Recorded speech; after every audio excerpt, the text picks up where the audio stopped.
Portugalijos lietuviai susitikimą su tūkstantmečio Odisėjos dalyviais Lisabonoje atvyko net iš atokiausių šalies kampelių.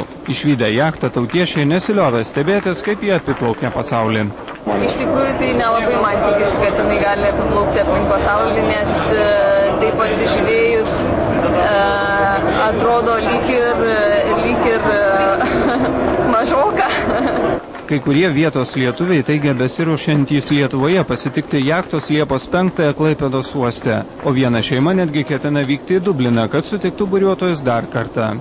Su lietuviška duona pasitikę buriuotojus vėliau Lisabonoje gyvenantys tautiečiai juos pakvietė paragauti tradicinio Portugalijos patiekalų.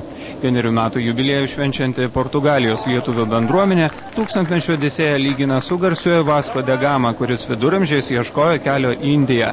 Vakar trumpam išėję miestą visas jūrinės navigacijos vingrybės išmanantys buriuotojai pasiklydo. Pamatę Latvijos ambasados vėliavą, jie užsuko į vidų. Pasirodo, Amber Sail misija žinoma ir čia. Latvių diplomatai greitai padėjo keliautojams nusigauti iki jachtos, kuri jau netrukus pasuks Dublino link, o po savaitės susitiks ir su Airijos lietuviais.